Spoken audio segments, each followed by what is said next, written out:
I'm Dr. Milena Horvat, Associate Dean Graduate Studies at the Faculty of Engineering and Architectural Science. Welcome to Operation Breakthrough, Innovation from FEAS, a new initiative from the Office of Social Innovation held in partnership with the Faculty of Engineering and Architectural Science. In this series, we bring together students, researchers, and educators from Ryerson University to share their work and innovations that they have done in response to COVID-19 and the social changes since they occurred.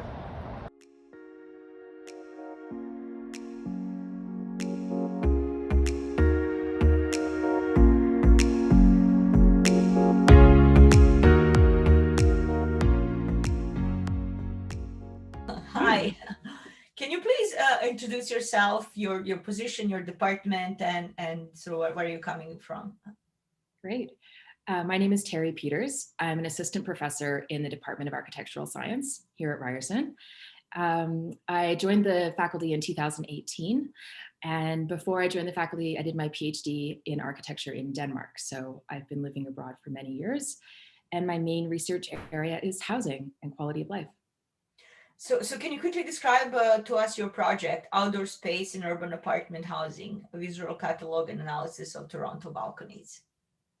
The project is an investigation of something that is a very typical part of contemporary apartment housing, the balcony. So we wanted to take a structured approach to analyzing all of the different kinds of balconies in Toronto, and we made a visual catalog to understand what kind of balconies exist and to learn more about what kind of benefits and limitations with the different balcony types.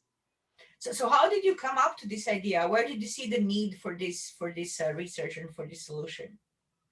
I've been working on different aspects, qualitative and quantitative aspects of apartment housing since my PhD in Denmark, which looked at Danish apartment housing, moving towards the Canadian context.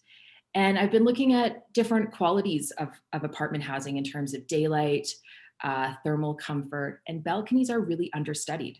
So with COVID and people spending all of their time at home, it became really important to understand our only private outdoor space, which is, for many, many people, our balconies. So how did you feel that this project advances social justice and benefits the society? Well, in Canada, in urban centers, apartment housing is the fastest growing housing type. So many, many Canadians, families, seniors aging in place, single people, professionals live in apartment housing. And we don't have any guidelines for designers on how to design balconies. So as you probably know, there's all different kinds of balconies. There's long, thin balconies that basically are too small to really use as a space. So those units actually, by having a long, thin balcony, you're really just shading the apartment below and not really getting any usable outside space. So the point of this project was to examine balconies and the impacts that balconies have on daylight and quality of life for the people in the apartment, but also for the neighbors, for the people below, side to side. So it was a blend of qualitative study and visual cataloging and quantitative studying using environmental simulation to actually analyze what is the performance of these balconies. How do you see that this project advances social justice and benefits society? Well, numerous studies have shown that access to outdoor space improves people's mental and physical health.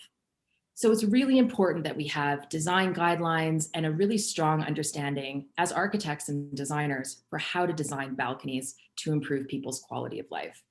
It's especially important as we have families, we have professionals, we have people living in these buildings for many, many years at a time. This is permanent housing in the city. So we really need to be mindful of designing spaces that have access to nature, sky view, thermal comfort, and balconies can be a big part of that. Thank you. How do you see the next step? Where do you see going from here? I see a few next steps for this project. We learned a lot about balconies in this project. I worked very closely with an excellent undergraduate student, Murnaz Adli. She was my Career Boost student for the summer, and she is the great photographer of most of these balconies. And we talked together about the need for field work, for actually going into these buildings, taking measurements, understanding people's experience of these spaces. So Mernaz and I would like to do some interviews with residents and understand preferences for balconies and really understand how people use it.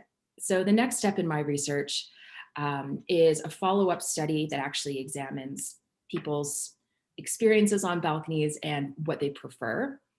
Mernaz and I have submitted this research to Environmental Design Research Association, a peer-reviewed conference in this area. And so we really want to extend the results into a journal paper about balcony design. A second area that I think is really important is understanding the non-visual effects of light on people.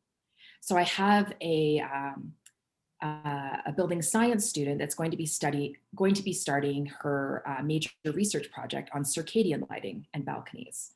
So really understanding what are the other impacts of access to light and nature and things that the balcony provides and how that can impact people's well-being. Thank you. This sounds really exciting, and I really look forward to see the next steps and results of this study in the future. Thank you, Terri. I think that's it what we have for today. Thank you very much. Thank you for joining us. To learn more about the Operation Breakthrough or to submit your own innovative project in response to COVID-19, please go to ryerson.ca/social-innovation/operation-breakthrough. Goodbye for now, and I look forward to seeing you in our next interview.